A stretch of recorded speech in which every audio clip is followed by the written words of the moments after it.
Mumbai Pune missing connecting लिंकवर दरड कोसळली आणि त्यानंतर सुरू झाली राजकीय टीका टिप्पणीची नवी लढाई। विरोधकांच्या आरोपांना मुख्यमंत्री देवेंद्र फडणवीस यांनी विधानसभेतून जोरदार प्रत्युत्तर दिलं। महाराष्ट्राला बदनाम करू नका असा इशारा देतानाच त्यांनी 18 तासात वाहतूक पूर्ववत केल्याचा दावा केलाय। नेमकं काय म्हणाले मुख्यमंत्री, कोणाला उद्देशून बोलले आणि काय इशारा दिला, पाहूयात। मुंबई पुणे प्रवास आणखी वेगवान करणारा प्रकल्प म्हणजेच मुंबई पुणे कनेक्टिंग लिंक। मात्र दरड कोसळण्याच्या घटनेनंतर याच प्रकल्पावरून राजकीय वाद पेटला। नुकतीच कनेक्टिंग लिंकवर दरड कोसळली आणि वाहतूक काही काळासाठी ठप्प झाली। यानंतर सरकारच्या कामावर विरोधकांकडून प्रश्न उपस्थित करण्यात आले। मात्र मुख्यमंत्री देवेंद्र फडणवीस यांनी विधानसभेत या टीकेला उत्तर दिलं। मिसिंग लिंकवरून विरोधकांनी केलेल्या टीकेवर मुख्यमंत्री चांगलेच आक्रमक झाले। दरड कोसळल्यानंतर सरकारने अवघ्या 18 तासात वाहतूक पूर्ववत केली। महाराष्ट्राचा अपमान सहन करणार नाही असा इशारा त्यांनी दिला। सोशल मीडियावर टीका करणाऱ्यांवरही त्यांनी निशाणा साधलाय।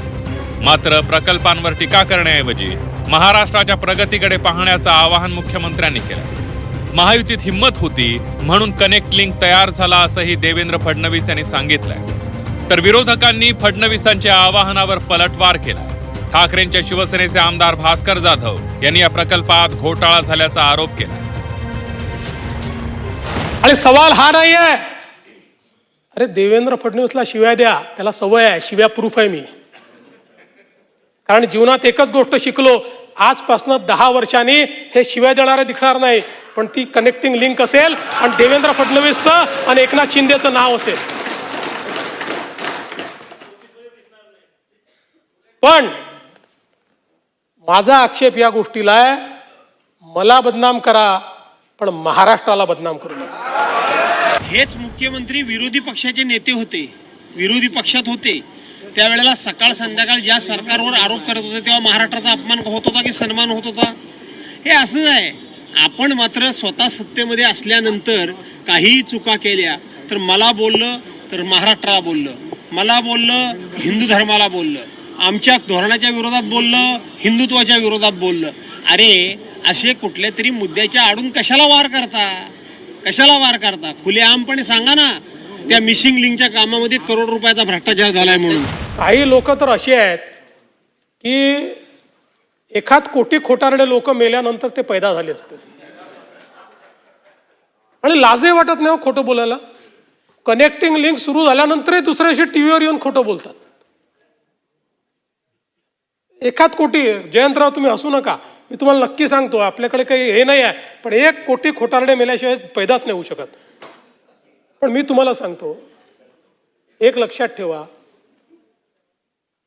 खरं म्हणजे कनेक्टिंग लिंकचं काय झालंय तर आपण सगळ्यांनी बघितलं, खोटारडेपणा सगळा बाहेर आला। पण त्याच वेळी महायुती सरकारची हिम्मत होती म्हणून आम्ही कनेक्टिंग लिंक बांधून दाखवली। त्या ठिकाणी दरड वरून कोसळली, वरून, आणि वरून कोसळून जो पाण्याची कमान आहे त्या कमानीवर पडली, ती कमानीचा भाग तुटला आणि दरड खाली पडली। ती त्या ठिकाणी मलबा त्याचा तयार झाला। कुठेही केबल स्टेड ब्रिजला क्रॅक नाही, कुठल्याही बोगद्याला अडचण नाही। उलट लोकांनी तर सांगितलं की बोगद्यामध्ये इमर्जन्सीची बटन दाबल्याबरोबर 3 मिनिटांमध्ये क्रेन आमच्याकडे आली। अनेकांनी सांगितलं बोगदा होता म्हणून आम्हाला त्या ठिकाणी, आणि काही लोक ज्यांना तोंडखुरी आहे, आमचा विदर्भातला शब्द आहे, ते असे सुरू पडले की जणू काही 7,000 कोटी पाण्यात गेले। जयंतराव, 18 तासामध्ये ट्रॅफिक सुरू झाला, यांच्या थोबाडावर टिचून। कनेक्टिंग लिंक सारखा प्रकल्प हा महाराष्ट्राच्या विकासाचा टप्पा असल्याचं मुख्यमंत्र्यांनी सांगितलं। दरड कोसळण्याच्या घटनेतून काही धडे मिळाल्याचंही मुख्यमंत्र्यांनी सांगितलं। पाण्याचा प्रवाह आणि दरडींचा धोका याचा अभ्यास करून पुढील उपाययोजना करण्यात येतील। यासाठी IIT मधील तज्ज्ञांचा सल्ला घेतला जाणार आहे असंही त्यांनी स्पष्ट केलंय। कनेक्टिंग लिंकचा प्रवास सोपा नव्हता असं सांगताना मुख्यमंत्र्यांनी कोकण रेल्वेचाही दाखला दिला। मोठे प्रकल्प उभारताना अडचणी येतात, पण हिम्मत आणि नियोजनातून त्या दूर करता येतात असंही त्यांनी म्हटलंय। पैसे घेऊन सोशल मीडियावर टीका करण्यात आल्याचाही आरोप मुख्यमंत्र्यांनी केला। आजमी साहब, हमारे जयंत राव जी ने सही बात कही।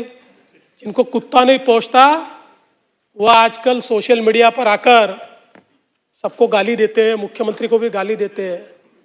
ऐसे कुछ भाड़े के टट्टे इस मिसिंग लिंक के बारे में भी पैसा ले लेकर सोशल मीडिया पर लिख रहे थे। उनको भी कह देना चाहता हूं, अगर महाराष्ट्र का अपमान करोगे छोड़ूंगा नहीं।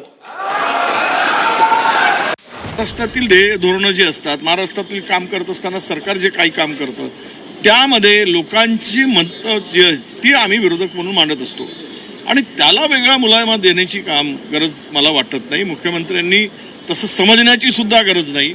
जे आज हाऊसमध्ये ते बोललेत ते मला वाटतं त्यांच्याशी कुठलंही लोकशाहीवर विश्वास ठेवणारा व्यक्ती, लोकशाही मार्गाने जाणारा व्यक्ती अशा पद्धतीच्या वक्तव्याला मान्य करणार नाही असं मला वाटतं। कनेक्टिंग लिंक म्हणजे एक फक्त रस्ता नाही तर अभियांत्रिकीचा उत्कृष्ट नमुना आहे। भारतातील सर्वात उंच केबल स्टेट ब्रिज आहे आणि जगातील सर्वात रुंद बोगद्यांपैकी एक या प्रकल्पाचा भाग आहे। घाटातील वाहतूक कोंडी कमी करण्यासाठी हा प्रकल्प महत्त्वाचा ठरणार असल्याचं मुख्यमंत्र्यांनी सांगितलं। दरड कोसळल्यानंतर काही व्हिडिओ समोर आले आणि प्रकल्पाबाबत प्रश्न उपस्थित झाले।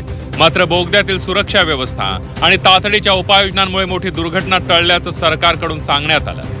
प्रवाशांनीही बोगद्यामुळे सुरक्षित राहिल्याचं सांगितल्याचा दावा मुख्यमंत्र्यांनी केलाय।